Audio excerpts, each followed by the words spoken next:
Hello there everyone, Ash and Flash here, and welcome on into a very exciting LEGO Star Wars video. The time has finally come that I get to talk about this.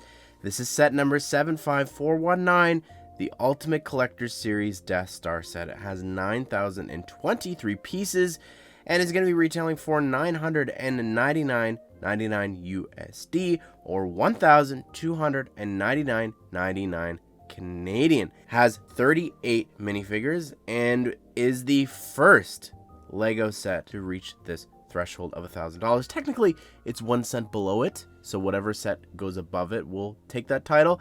But still, the fact that we are here is insane, and I've been dying to talk about this with all the leaks. So many people ask me what are my opinions about this set. I'm so excited to share it with you guys. This is going to be a little bit of a shorter video because I do have a review coming out about this set tomorrow, and I'm incredibly grateful to have been sent this because this would have cost me almost $1,500 Canadian with my 13% tax on top of that total. So I'm just extremely grateful and humbled to be able to be a part of this and showcasing this. Let's dive into things. First thing that I want to talk about is the gift with purchase. It's set number 40771. This is the TIE Fighter with Imperial Hanger Rack.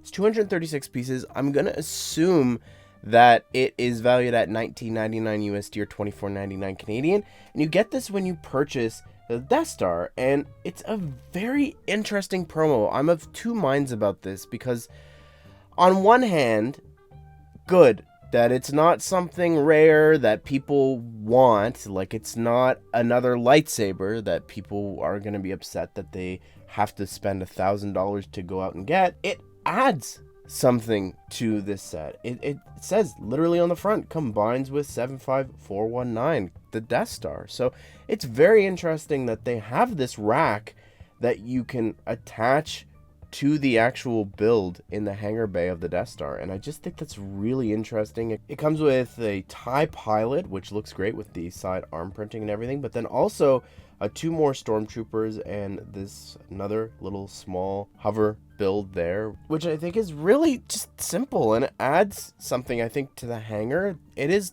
quite a full hangar already, but I just think it's so interesting. Like, you can't be mad about this promo, I don't think. Like, it's giving you something a little bit early here that allows you to showcase, hey, I bought this set early. At the same time, it's not really gonna upset too many people. Like, it's not like some rare character here is included. So I don't know, I'd love to hear your thoughts on this. I'd be very curious to see if more gift with purchases start to actually integrate into the build of the set. But let's continue and talk about the build. Obviously, when it comes to the build, the main thing that we need to talk about and address is the fact that it's not a giant sphere, and I kind of like this. I know that so many people are gonna say, oh shill, you have to say this, you have to only say positive things about Lego or you'll be kicked out of program, blah blah blah, all those false claims. I have so many negative reviews out on the channel and videos. It's just laughable. But anyways, that's a whole separate video that I need to release at some point. I like this. Like, this is specifically made for someone like me because if you know me, I love dioramas.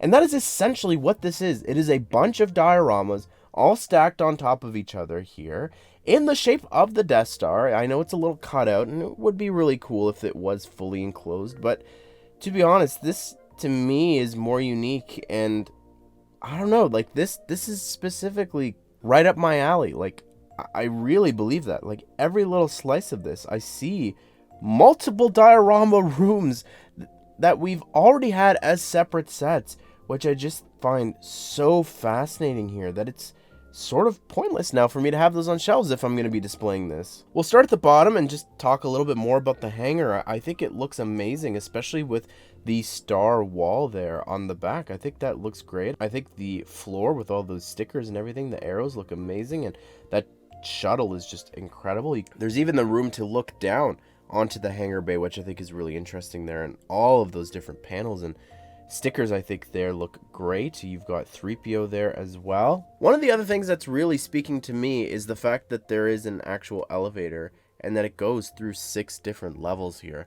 And as someone who played Tiny Death Star, like, that is sort of really crazy for me to see that. Like, dropping off different guests on different levels is going to be so much fun here. I don't know. I'm excited about that. But anyways, next to the elevator in the hangar bay, there is this doorway, and there's some studs there, and that's specifically for you to be able to recreate the duel between Obi-Wan and Darth Vader, with Luke looking on from the hangar bay. But also in behind there is the trash compactor, which actually does compress. So this is literally that diorama functioning here, which is so cool. Up above that, you've got a little hallway. This is meant to represent the chase scene where Han is being chased by the different stormtroopers. Don't worry, all of those 2x4 light pieces, those are not stickers like previous times. This is actually a print that you get throughout this. So huge thank you to LEGO for doing that instead of having to apply that every single time. Up above that, we have the detention level there, and that looks really cool. Level of the double elevator, which is interesting. I assume those are just facades, but you've got the cameras there. That looks really great, in all of the different computer panels, and the hallway that leads into the actual spot where you rescue Princess Leia. Now, I'm not sure if you're able to actually fall into the trash compactor from there. I hope that is the case, but we'll have to wait and see. On the outside there is a little bit of a hallway there. There's a gear there. I'm not sure what that is turning, but you can see that they've combined two scenes here. This big chasm there where Luke and Leia are swinging across, as well as the tractor beam there that Ben has to lower. So that's really cool. To the right, they've added a room here, sort of like what happened with Avengers Tower, where we have Darth Vader's meditation chamber, which makes sense that he would have that on the Death Star, I guess, as well. He'd have his own personal room. You can see a little bit in the back there's a projection or a message or call coming in from Palpatine. Up above that, we do have a meeting room there as well, which looks really cool with all the different seats, a lot of them empty, just like in the film. A bunch of characters that we'll talk about in a little bit. There is a little hallway here next to the Death Star gunners there, with all the different panels and everything to actually operate this giant laser there, which looks so cool. I love how they've built this. I'm really excited to build this, because the one that I have from 2008 is constantly falling off, so I really hope that that is a much stronger build, or smarter build techniques and everything now, all these years later. There's a cool window outlooking that. Up above that, you've got this elevator there, and you've actually got on that same floor here the Emperor's throne room from the Death Star 2, and this looks really cool. Again, just that diorama is awesome. I love everything going on here. This is my favorite film, my favorite scenes and duel here, so really cool to see that being encapsulated here in the set. And then you've got an elevator going up to the next floor there too.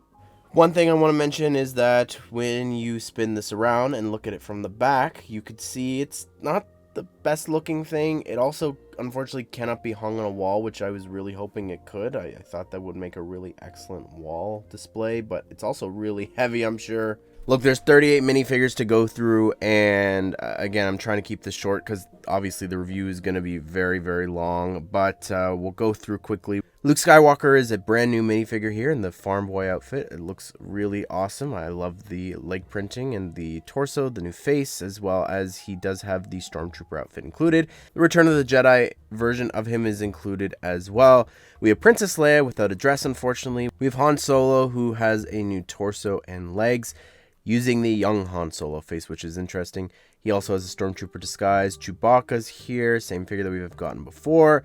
Obi-Wan Kenobi's here, brand new figure there for him. C-3PO's here without the dual molded legs, and we've also got R2-D2. Next, we've got Grand Moff Tarkin, who is a brand new minifigure. Darth Vader, who's the same with Emperor Palpatine. We have an Imperial dignitary here. Colonel Yularen, who looks amazing. Oh my goodness, you don't know how many times I've almost pulled the trigger on getting that poly bag, and I'm so happy to finally have him here.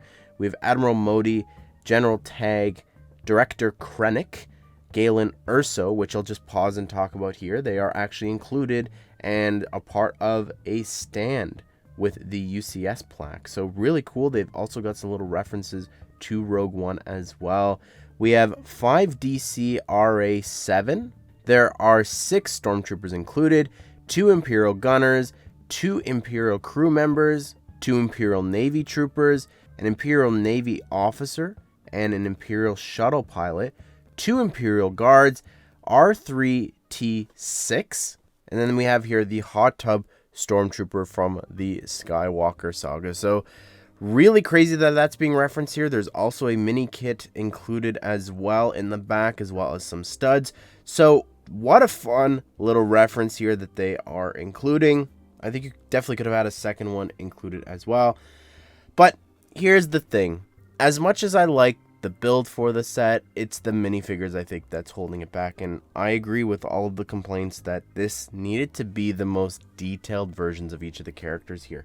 And I'm not really talking about arm printing. To be honest, I don't think that that's a fair expectation. I think a fair expectation is dual molded legs, especially when it comes to C-3PO. Like, using that printed foot is just insane to me. Like, why are you not using the dual molded one for the biggest Lego Star Wars set of all time?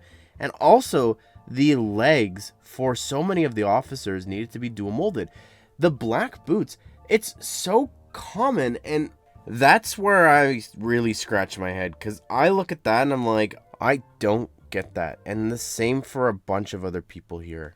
Overall, I think that this is a very unique and great concept for a set. Do I think that this should have been the first ever $1,000 Lego set? I don't know about that, and I think that there's definitely room for improvement here, but I'm really blown away by this. Like, again, it speaks to me. Dioramas, the elevator, a ton of minifigures. I love this a lot. It's just right up my alley. But what do you think of this? Be sure to subscribe, turn the bell notification so that you don't miss out on my review of the set releasing tomorrow. Hope you guys did enjoy the video. Hope you all have a great day. We'll see you all in the next one.